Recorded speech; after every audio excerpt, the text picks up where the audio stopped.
तो कहानी की शुरुआत होती है और हमें रोजर नाम के एक लड़के को दिखाया जाता है जो कि अपनी स्कूल की छुट्टियां होने के बाद वो अपने घर आ रहा था और उसको घर छोड़ने के लिए उसकी घर की नौकरानी आई होती है। यहाँ पर हम देखते हैं कि रोजर अपनी नौकरानी को देखने के बाद मन ही मन बहुत ही ज्यादा खुश हो रहा था।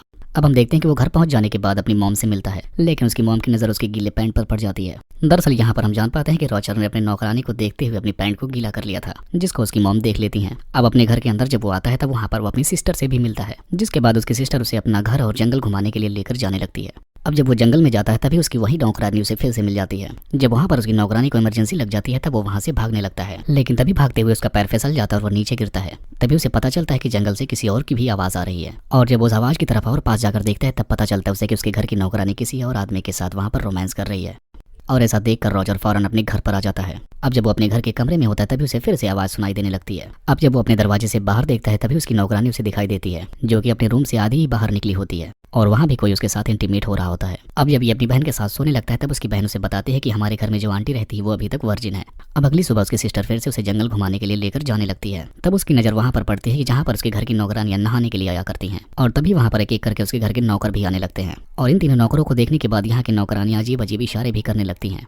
अब इसके बाद हम देखते हैं कि रोजर नौकरानियों को और भी करीब से देखने की कोशिश करता है, लेकिन वहीं का एक नौकर उसे ऐसा करते हुए देख लेता है और उसको वहां से फौरन जाने के लिए कहने लगता है। तभी उसे वहां पर उसकी सिस्टर मिल जाती है, जो कि उससे पूछती है कि अब तक तुम कहाँ गायब हो गए थे। अब इसके बाद उसकी सिस्टर उसे पास ही के चर्च में लेकर जाती है और उसको वहां से चर्च की छत पर लेकर जाती है। और वहां पहुंचने के बाद वो दोनों देखते हैं कि वहां पर रोजर की आंटी आई हैं, जो कि चर्च के फादर से कहती हैं कि जब से हमारे घर में रोजर आया है तभी से मैं उसे पसंद करने लगी हूँ और मेरा बस दिल कहता है कि मैं उसके साथ अपनी हर रात गुजारूं। अब जब रोजर को ये बात पता चलती है तब वो बहुत ही हैरान हो जाता है। अब वो उसकी आंटी को बहुत ही करीब से देखने की कोशिश करता है ताकि वो उसे अच्छे से देख सके। तभी वहीं पर वो चर्च के फादर के पास गिरकर उल्टा लटक जाता है। तब वहाँ पर चर्च के फादर उसे पकड़ लेते हैं और उसकी शिकायत उसकी मदर से करते हैं। तब उसकी मदर पूछती है कि आखिर इसकी सजा क्या होनी चाहिए। तब फादर कहते हैं कि इसे पीछे से 100 बार मारा जाए, और ये सब कुछ उसकी नौकरानी और सिस्टर देख रही होती है। अब इतना सब कुछ होने के बाद हम देखते हैं कि रोजर अपनी सिस्टर के साथ फिर से सोने के लिए आ जाता है, लेकिन तभी वो बाहर देखते हैं कि उसकी एक नौकरानी फिर से किसी के साथ इंटीमेट हो रही होती है। और अब जब वो उस शख्स को देखने की कोशिश करता है तो वो आदमी दिखाई नहीं देता। अब जब वो नौकरानी रोजर के पास आती है तब वो उससे पूछता है कि आखिर बाहर कौन है जो कि सरेआम ऐसे काम करता है। तब वो नौकरानी रोजर से कहती है कि ये हम सब लोगों का सीक्रेट है, और बस वो इतना ही कहकर वहां से चली जाती है। अब थोड़ी देर बाद रोजर को वहां पर एक बुक मिलती है जो कि हवस भरी कहानियों से भरी होती है। तब रोजर उस कहानी को छिपकर पढ़ रहा होता है, तभी वहां पर उसकी एक नौकरानी भी आ जाती है जो कि मुर्गियों को दाना डालने के लिए आई होती है। लेकिन उसी वक्त वहां पर एक नौकर आकर उसे अंदर से लॉक कर देता है और उस नौकरानी के पीछे से जाकर उसके साथ इंटीमेट होने लगता है। अब अगले दिन हम देखते हैं कि रोजर एक नौकरानी को अपने कमरे में बुलवाता है और उसे वहां पर टच करने की कोशिश करता है, लेकिन तभी वहां पर दूसरी नौकरानी भी आने लगती है, जिसे देखने के बाद रोजर वहां से भाग निकलता है। अब यहाँ पर भी रोजर को कुछ नहीं मिलता, जिसके बाद वो घर जाता है। तभी उसे रास्ते में एक नौकरानी मिलती है जिस पर पीछे से वो हमला कर देता है। अब वो नौकरानी पहले तो उसे मना करती है, लेकिन फिर बाद में वो भी मान जाती है। अब अगले दिन घर के सारे मर्द किसी काम से बाहर चले जाते हैं, तब इसका फायदा रोजर उठाता है। तब वो कमरे में जाकर एक नौकरानी के साथ इंटीमेट होता है। अब रात हो जाने के बाद रोजर अपनी आंटी का इंतजार कर रहा होता है।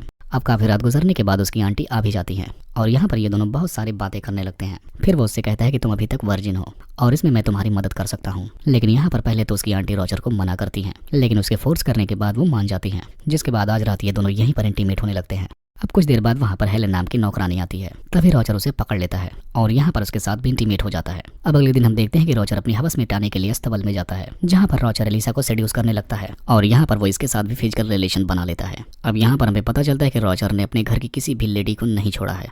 अब इसके बाद काफी वक्त गुजरने के बाद हम देखते हैं कि रोजर इस हद तक गुजर जाता है कि वो अपने कमरे में एक साथ बहुत सारी लड़कियों को बुलवाकर उनके साथ इंटीमेट हुआ करता है। अब कुछ टाइम बाद हम देखते हैं कि एलिसा रोजर से कहती है कि अब वो प्रेग्नेंट है, और ऐसा सुनकर रोजर की फट जाती है। अब अगले दिन रोजर के कमरे में एक नौकरानी फिर से आती है और उससे वो भी कहती है कि वो भी प्रेग्नेंट है, और तब तक उसकी आंटी भी आकर उससे कहती है कि वो भी प्रेग्नेंट है।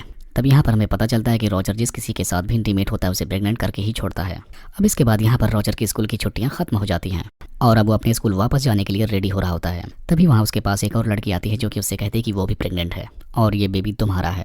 और ऐसा सुनने के बाद रोजर और भी ज्यादा शॉक्ड हो जाता है और आखिरकार रोजर सारी लड़कियों को ऐसे ही छोड़कर अपने स्कूल वापस चला जाता है। और इसी को दिखाते हुए इस कहानी का यहीं पर एंड हो जाता है।